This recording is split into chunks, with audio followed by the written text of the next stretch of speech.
Hi, I'm Judge Penny Wolfgang. What are the latest travel trends for 2026? Elizabeth Carey is here with what you need to know.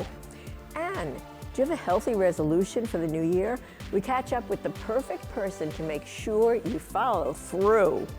And the community says goodbye to the old Highmark Stadium. Right here, right now, on The Big Picture.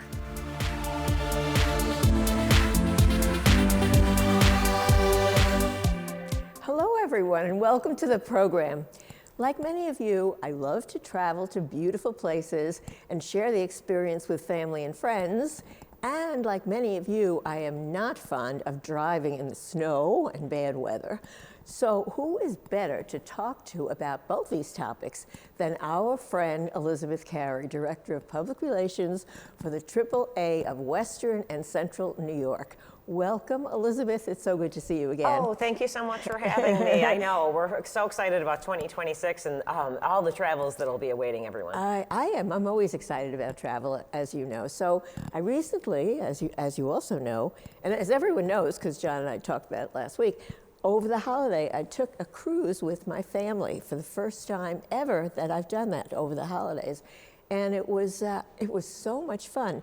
But I wondered if that's common. I mean, to take your family. I know going with family is much more common now, but over the holidays even. It is very, very popular over the holidays. While some people like the traditional, we're going to stay home and open presents, a lot of people do that, then leave maybe even the day after Christmas, or they choose to sail or be on an island for the entire holiday season. So about 122 million Americans traveled for the year-end holidays. So that's a lot of people ringing in the new year, celebrating the holidays together, and cruising's been extremely popular. Yes, it's very popular. I was surprised that there were people from all over, so that also surprised me, you know, every state. But also, I was at it was warm, so it was beautiful. So it was one of those things where you say, oh my gosh, it's Christmas Eve, and we're playing Christmas carols and everything, and it's 80 degrees and sunny, you know. Sounds pretty good. There's a lot of that going on.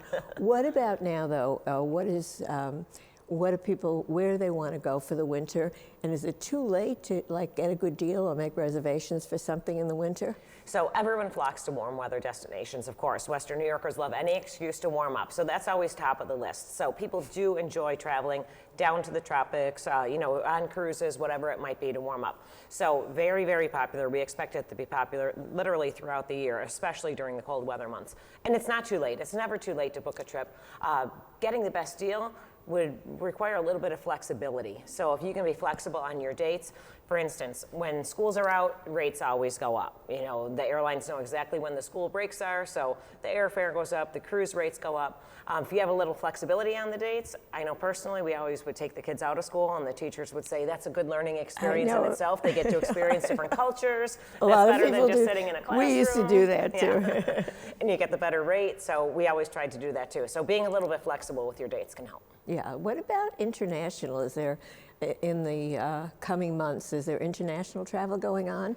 Or is it just in the summer, really? It really has expanded to year-round. However, there's no off-season anymore as far as international travel, but you can definitely get better rates, less crowds, cooler temperatures if you travel in the off-season. So, for example, I took the family to Rome in February, during February break one year, and oh my goodness. Yeah. I enjoyed it so much. It was comfortable enough to walk around and go sightseeing, but we didn't have to deal with all the crowds. And then you see like the lined people to get in the Colosseum in the middle of summer in the heat, and they're all sweating, and we didn't experience any of that. So there definitely are some perks and some benefits to going in the off season. Yeah, I went to Paris once in April, which was the off season. April in Paris. Oh, well, okay. So we did some research on travel trends for 2026, and we found some information we're going to ask you about. The first thing, John did this, and I think, are we trying to trick her? No, she'll know everything. I love it. What's a travel trivia? Yeah, travel trivia. What's a whycation? A whycation is people saying, there's a reason behind my travel. I'm not just going for the heck of it. I'm going to go for a certain reason, whether that's seeing a certain location or re-energizing or unplugging or whatever it might be. You know, an anniversary, a milestone. So there's different reasons. So you have like a reason that's really driving you to take the trip. You have an answer to the why, okay? Yeah. All right, he's got the other one. Hospitality. So this would be more hush, where people are like, okay, I want something like a little more laid back, a little quieter. I'm going to kick back and relax a little bit. I don't want so much hustle and bustle. It might not be Disney, for example, but maybe going somewhere where you unplug and you just relax, and maybe it would be a spa experience, something like that. Yeah, I knew the answer to that because, not that we unplugged or anything, because we never can, but we went to the Canyon Ranch once, one of those places where, Right, you know, right. you just like relax and take a spa type thing, you know. So I know that's always popular. We also heard that people are visiting what would be called secondary cities, which I think probably means us as well. Some of the places that people would be coming to like when they come here for architecture or to see the architecture or the AKG or something like that. Oh, that's driving a lot of travel for sure. And a lot of cities are marketing this to different people as well. So visit Buffalo Niagara Road, Market Buffalo. Oh, did you know Buffalo has the wing trail or the architecture or, you know, historic travel, different things like that. People want to immerse themselves in different experiences like that. So maybe rather than going to the huge metropolitan area like New York City where they've been before, they would try and go and see a different area, or like Saratoga in New York or something like that. Yeah, I was just talking to Pat, who runs the travel bureau, and he said the same thing. He said they're trying to market like Buffalo to come, you know, Sure. see all the cultural events, and it is a secondary city, of course. Right, but right. we hate to admit that. But okay, so now we found out that more people are taking the train or driving distances instead of the high costs of jets and so forth. What do you think about that? So air travel has definitely changed over the years, and there's been, you know, you see something in the news where it's like, oh, all the flights have been canceled, or this happened or that happened, or weather, or whatever the situation might be. And people say, oh, do I want to deal with that, or do I want to risk that impacting my trip? So if you're driving, you're in control of the trip. So we definitely see a ton of people still coming in for the good old-fashioned trip ticket, AAA. A lot of people travel out west over the summer, so people will begin planning that now for this coming summer, where they'll travel to see the national parks. So that's something that they can do at their own speed. And if they use the train, then no one's in charge of the driving, and everybody gets to experience it all together. So there's a lot of different Amtrak deals and things like that are out there to go to different destinations, whether it's down south to Charleston, or, you know, they have a lot of different trips tied in that you can use by train and enjoy a few days at your destination when you get there. Now, there still might be people doing it the old-fashioned way. Like I just said at the top of the program, nobody likes driving in but you might have to or want to. So I know AAA is the best, and you are, at giving tips. If you're planning on driving somewhere, what should you be aware of?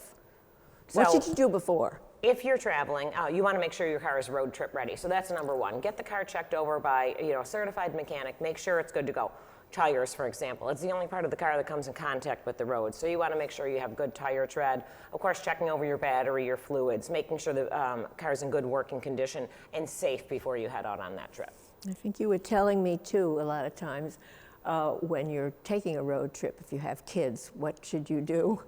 Throw them out the window? No. You don't want to have the kids saying, are when we you there go yet? crazy? Are we there yet? Yeah. So plan ahead for that with, you know, snacks and treats, but also games. And that could be the good old-fashioned license plate game, you know, keeping track of that, of what license plates you saw along the way. A lot of the parents will hand them over the electronics, but sometimes they want to keep their eyes off the electronics and off the screen. So there are different activities you can do.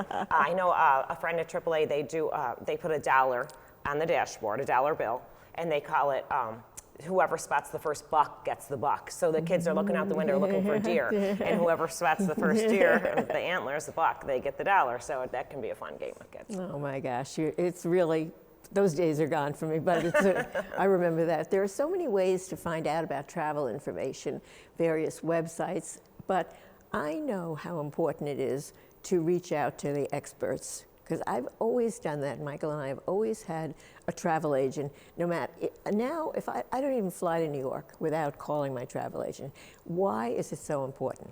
Well, there's a couple things. First of all, travel agent doesn't cost you any extra money. They can actually save you money. And you know what we've seen, Penny, over the past few months at AAA, we've had people come in and say, oh, I like to explore travel on my own, and I like to look at the websites and choose like where I want to go on my cruise. And we've had people say, Well, they booked the cruise, but then they came into AAA, they wanted to add the airfare on, and they're like, that's not really how it works, because you can get a better deal, and there's always a AAA member benefit, like an exclusive offer that you can take advantage of. So go ahead, and if you see something you like, and you like to do that, and you like to spend your time searching online, like I personally like to do that, well, then you can bring it to a travel agent and say, what's the best price I can get with this, and are there any extra perks available, and just weigh your options and see what your deals are. And you just mentioned something, I'm so happy that you still do that when you're planning a trip. This is like something you said before, coming in and getting a road trip. And you can give them this booklet that tells you a triptych. You still have that? Oh, we do. Oh, you have to describe that.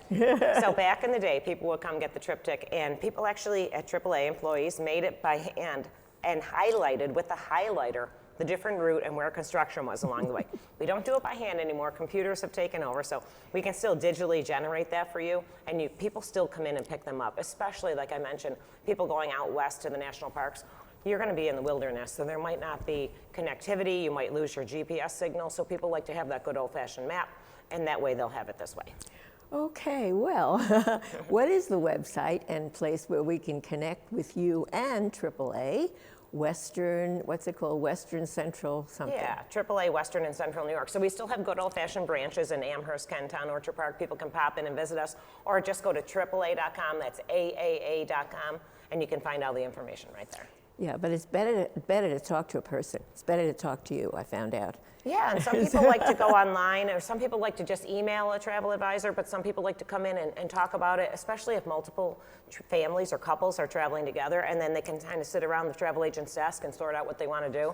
I see it happen every day, and they have a lot of fun with it. Do you? Yeah, good, because whenever I've gone there, there's been a lot of people, and it makes you feel, I think it gives me more confidence, knowing that, you're talking to a person and they're telling you whatever to do. And you could not talk to Elizabeth Carey necessarily, but other people are just almost as knowledgeable, okay? So thanks, Elizabeth Carey, Public Relations Director for the AAA of Western and Central New York. Thank you so much for joining us today. Thanks for having me. It's always great to talk to you. Yeah, travel's so fun One of to my talk favorite about. subjects, yes, and it makes people so happy.